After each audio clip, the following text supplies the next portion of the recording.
yéen kaay bi daal di ci digg tribune yéen kaay nee na une pression du parti pour récupérer les ministères de souveraineté parce que nag ñu ngi naan à tout moment remaniement mën na am. waaw. te bu remaniement amee maa ngi si doon dégg keroog ay tur yoo xam ne wax fa dëgg neex yàlla loolu moom waruma ko sax xalaat. mooy lan.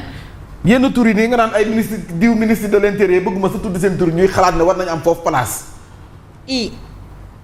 ministre yow ministre Diomaye ngay waxal de.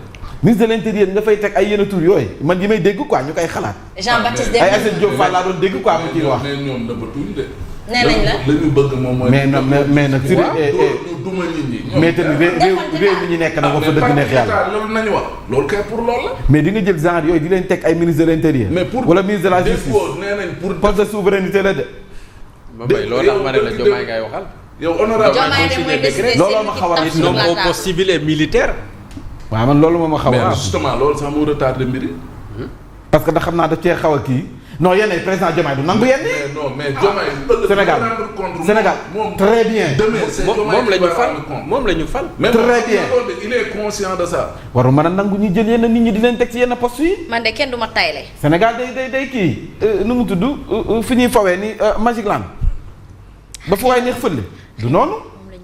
man de Waly Diouf Bodiang laa bëgg man Waly Diouf laa bëgg jox ko inter ma xool. xalaatuma ko nag. non non déedéet. xalaatuñ ko déedéet xaaral waa mu li foofa la wax foofu noonu. li foofa la wax nee nañ ko jox ñoom nee nañ dañ leen jox inter ñu rëkkal dëgg yi. dañ jox Waly Diouf Bodiang inter ba pare ñu xool li muy def ndax géej gi dafay. waaw yow ku gàtt day xar géej gi wala océan bi dafay déborder rek ñu xool. waaw yow doomu boobaa loo ci mën. ngay la décret Diomaye boobaa loo ci mën. nañ ko jox ba pare inter loo ci mën après nañ ko jox inter ba pare ñu xool li muy jaay nit ñi di ko jaay. bii la Waly Diouf Bodiang lañ la jox intérieur nga xool. indi ñëw donc ba kii la fi nga ñu fi. aywa bu yàq sama journée waay. non man affaire boobu dafa leen di ñëw donc la kii Waly Diouf Bodiang man tant que jox ko intérieur du ma am jàmm. la justice sénégalaise plus gros problème la ko nee na. Ousmane Sonko nee na. waaw justice mooy suñu problème. ci yàlla. xam naa nag li ñu bëgg ci justice bi wax fa dëgg neex yàlla nag moom lañ amagul waaye nee nañ mooy seen problème kan la ñu war a teg justice. pour ñu am mainmise. di duma ku leen neex. mais alors est-ce qu'ils n'auraient en fait ils ne se seraient pas trahis eux-mêmes ne est-ce que nekkuñu di waroo ak seen. état parti bi lañ bëgg a. non non mais ñoom Macky Sall jamono bi mu fi nekkee woon dañu ne justice bi Macky Sall da ko doon utiliser pour buntu xatal leen. jàpp leen tëj leen kaso. donc ñoom nee nañ dañu bëgg a taxawalaat justice boo xamante ni dañ koy utiliser pour tëj nit ñi. damay laajte de. mi ngi ni des appels à des poursuites judiciaires soulèvent donc une question essentielle yéen a kaay bi daan na ciy dikk nee na fii la waa Pastef toll fu mu nekk nii xool yenn ministères yi nan lañ ciy tegee loxo ngir nag ñoom seen activité ñu mën koo. lu ñu bëgg ñu mën koo amal problème sénégalais yi. non franchement quoi. ñun ñu gis fi Jean Collin. ñun ñu gis fi Jean Collin. waate rek lañ bëgg daal. ñu gis fi Jean Collin. gis réew mi neex na nag dëkk am doole neex na nag. ñu ngi ci seen logique. am réew mi doole dafa am ñaari pitax yoo xam ne sox bi may tax ñiy naaw ak pitax yoo xam ne sox bi daa fekk ñiy naaw. loolu lañu xamul xamuñu fii ñi fi toog ay pitax la ñoo xam ne sox bi fekk la ñuy naaw bu yàgg a yàgg. Pape Bokar Diallo 18e arrondissement nee na xanaa beneen DPG la ñu war a amal le 28. déclaration de politique générale. mais yow fa nga nekk nii dañu sànni ay trac bàyyi suñu Sénégal. ci 500 agents yi nga xam ne dañ leen war a enrôler d'urgence pour faire face au déficit d'enseignants dans le supérieur en tout cas yéen a kaay daan na si dig moom la ñu doon waxtaanee sànq faux dans l'administration à l'Assemblée nationale triche donc à l'école waa réew mi lan la ko lu kenn xamul. J'avais un ami qui disait que le Sénégal c'est le grand théâtre et le théâtre commence déjà on dirait bien. waaw nga foog ne lii duñ ko yóbbu tam réew mi duñ ko yóbbu Colobane bi rek dugal ko ñu jox ñu beneen. jot na de. duñ ko yóbbu rek ñu dugal ko ñu jox ñu beneen Sénégal ñu xool ba xam essayer mais ndax luñ si mën a teg baax na dañ ñu wax rek ñu cotiser teg ci dugal ñu mën noo jox beneen Sénégal bu mënoon nekk. mais lii tam nga gis ay doomi gor yu ko. administration bi ñu ne faux assemblée nationale bi faux tricherie ca école ba nee na nag wax fa na gën a bienvenue au pays des faux du faux et de la tricherie ñun kon ci lii la ñuy dox kon ñun ñii fu mu nekk nii sax ñun ñii teg su Ndiogou Cissé la liir leen. waaw léegi comme ça ñun ñii daal ñun. tricherie BFM. ak passeport diplomatique. waaw ñu falsifié woon assemblée nationale yooyu la dëxëñ ci benn papier. war na dëgg di intéressant. mais dama moo waral titre bi. ñun fi ñu toll nii fi réew mi toll nii. kon ñun ñi est-ce que doxuñu ci faux sax ñun instant bi est-ce que ñun fi ñu nekk nii des médias la. mais un pays qui a falsifié ses chiffres économiques. on est dans la triche. nee nañ dañ falsifié chiffres yi. et premier ministre moo ne dañoo falsifié suñu chiffres yi wax nga dëgg. selon le PM. voilà selon. waa RADDHO wala engagé tout le Sénégal. waa RADDHO nee nañ trafic humain yi nga xam ne ñu ngi koy dund en tout cas diggante Sénégal ak Mauritanie loolee ci boppam la ñu bëgg mu dàkk dañoo choqué nag fi mu nekk nii ndax la xew sa Mauritanie ak Sénégalais la ñu fay dund loolu war nañ ko xoolaat bu baax nag. elle veut engager tout le Sénégal. asma fu rewee tey sama yaram neexul. sa yaram dafa si miir direct nii si dikkaat na ci recrutement yi ci njàng mu kawe mi 500 si la ñu toll. kii nga xam ne moom mooy le quotidien nag nee na le nouveau plan le nouveau projet de Sonko tegale si table beneen projet xam naa nag projet bi est-ce que utewul projet bi nga xam ne moom la ñu jaayoon ak livre solution bi parce que ba léegi fi mënoo gis kenn ku la wax ne projet bi lii la projet bi léegi nag andiwaat nañu beneen projet mooy redressement la ñu woote jubbanti comme ñoom jubbanti la ñu woote xëj na nag ci logique boobu la ñu nekk jubbanti nee naa leen dañu nekk ci nguur goo xam ne rhétorique daf leen neex torop nag dañuy utiliser yenn mots yéex yooyu figure d'enjolivement yi plan national de redressement la ñu woote ngir jubbanti nee nañ plan boobee nag daañu ko partagé le 28 juillet suivi d'un discours populaire du PM quelques jours après mooy DPG bi xanaa bis DPG bis yàlla baax na des moments destinés à peaufiner donc l'image du leader de Pastef ñu ne njort nañu si kon politique daf cee rax fi mu nekk nii nag mi ngi rangaat boppam ngir nag génnaat ci beneen bu bees xaw ma cuub lay nekk wala taillé sur mesure wala boo xam ne ni daal en tout cas 2029 dinañ ko présenter nit ñi est-ce que dana bokkam déet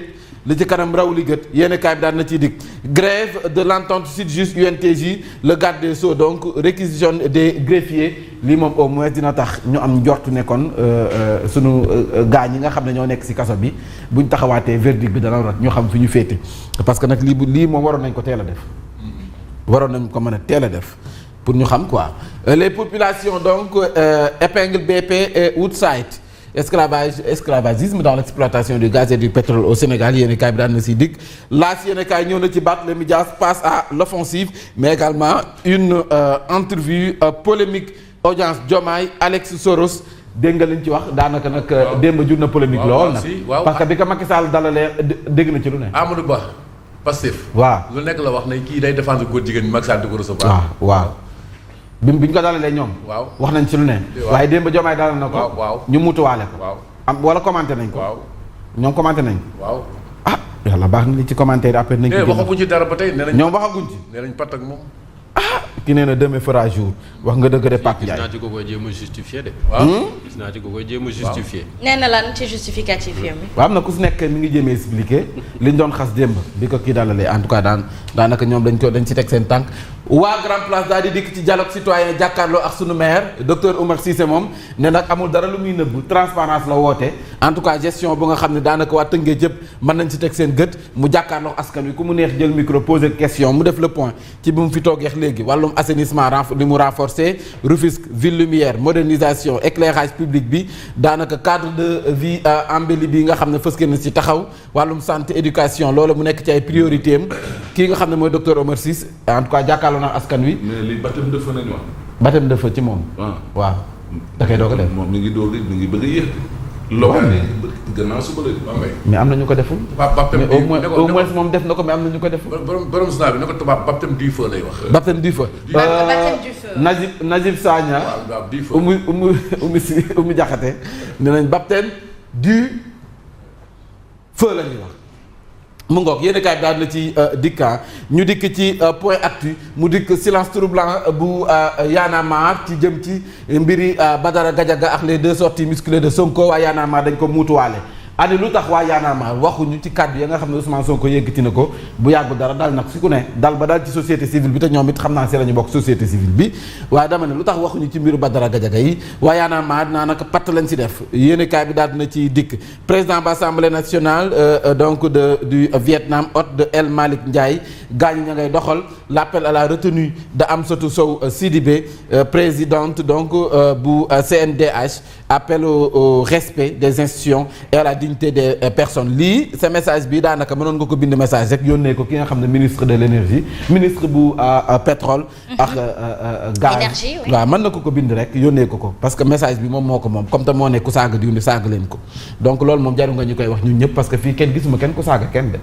amul de gisuma ne gisuma Sénégalais mais saaga ñu kenn même moom ñi naan ku saaga Sonko mais gisuma ku saaga Sonko fii kenn saaga ko gisuñ ko de peut-être moom yenn mooy gis si ñoom xam nga ay guñaafiye xam nga man mu ni laar mii sax xam naa ne wax fa dëgg neex yàlla jarul tëj kenn xëy na moo yooyu moo diis si ñoom nag te nit ñenn ñi buy xulóof ñoom il faut nga ibbi di c'est que tubaab dafa ne on ne parle pas de corde dans la maison d'un pendu quoi. c'est juste ça au fait. c'est ça le problème parfois. way këpp gaal kenn du ko tere ci tefes. mais il faut accepter au moins que l'image que ce soit qu'il ait prêté le flanc ou pas, Ousmane Sonko a été atteinte de 2021 aujourd'hui. Et donc ça peut créer une frustration, mais c'est pas pour autant que ça doit captiver toute l'attention de la population sénégalaise. Nul le président Doudou Wade. Bàyyi mu sell mi. Nul le président Doudou Wade. Bonjour président. Bonjour. ay message am moo rëy. et lan la wax lire ko. Tricherie à la candidature à la présidentielle. lu ñuy wax tricherie yi fi amoon. président Doudou Wade kenn du moom. Sud Quotidien ñëw ci Barthélémy Dias face à la presse. coalition donc annoncée révocation contestée moom Barthélémy Dias nee na kenn mënu koo très continuer liggéeyu maire en tout cas fii ci diwaanu Dakar mu ngi koy contesté ba léegi nag annoncé nag coalition bu rëy bu nga xam ne nii daanaka ñu ngi koy togg Walf Quotidien ñëw na ci Barthélémy Dias ba tey dérive dictatoriale violation des libertés vague d'arrestation et cetera Barthélémy Dias dégaine contre Sonko il est temps de faire face kon nag moom opposition bu mu woote mooy jàkkaarloo opposition salon pare na. li ngay wax ci jaay doole fii itam ngañ jëmatura ñoo def sorti am nee na carrément Barthélémy li mu yor dañ koy nangu ci parti bi comme asma mooy thème bi ko doon wax léegi ñoom ngañ jëmatura ñooy taxaw ne Barthélémy dañuy nangu toogoo bu même buggaan ngay def bi koy njëkk a arrêté ngañ jëma moo koy annoncé boo fàttali ko ngañ jëmatura mooy wax am na lu lay xaar yow ñu jàpp ko doy na waar Kocc Barma vers une information judiciaire yéen kaay bi daal dina ci dikk ci mbirum Kocc Barma sermon triple XL kon d'Abdoulaye Ba muy premier président de la cour d'appel cour d'appel arme les magistrats fraîchement sortis du centre de formation judiciaire l'observateur dafa ñëw ci li nga xam ne moom mooy mbiru Kocc Barma wax na ci collecte de données à caractère donc pornographique ak la ñu koy toppee yéen kaay bi daal dina ci dikk na ci mbiru Barthélémy Dias mais également entretien bu nga xam ne sekk na ko ak kii nga xam ne moom mooy Aya Boun Malick Kanti ca kaw a kaw des robes blanches aux larmes noires. ok mooy people beex jet set beex seen sëy yi nga xam ne daanaka niñ koy annoncé noonu lay tase bari na ci nag bari na ci des robes blanches aux larmes noires le vrai visage des mariages des influenceuses. transit temporaire waaw bari na ci nag. transit temporaire. mais les femmes souffrent beaucoup à travers ces mariages là parce qu'elles sont exposées et naturellement indexées. Et les hommes ne souffrent pas. non mais elles sont indexées pour ces cas de figure là. nit ñi dañuy ñëw léegi da ngay naan public bi xam nañ ma ak sama jëkkër teel du ma mën a tas. et cetera et tu en souffres. mais ku bëgg décider toog ci sëy di fa souffrir. beaucoup de femmes ndax lan ay nit. yaa ko teg sa bopp mais type de contrat yi daal maa may dafa bëri CDI am na CDD am na. stage am na contrat bi boo demee ba xam ne sentir ko ci bopp mën a toog fee toog mais demal. jeeg ju baax nag CDI la ñu ba pare li ci ëpp mooy relation yi dëgg lalu ko tamit. dëgg lalu ko aussi merci mi ngi nii tricherie tentative de fraude Guirassy condamne une atteinte donc à l'intégrité de notre système éducatif Barthélémy Dias arme sa langue et tire sur le pouvoir. Le PM et l'intersyndicale des travailleurs veulent presser l'orange yéen kaay bi daal dina ci dikk ñu jeexalee fan tànn sa bu la neex.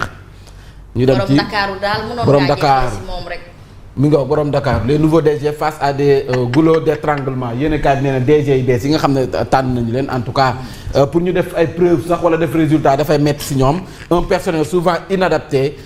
entre incompétence démotivation absence de culture et du résultat yéenekaay bi daal na ci dikk ci sunu DG yi nga xam ne daanaka casting bi des na yëngal fi ñu leen teg est-ce que seen place la loolooy laaj bi yéenekaay bi daal na ci dikk Serigne Touba célébré en plein Paris l'extrême droite donc se déchire mu ngook yéen kaay tey loolu la ñu xëy fësal.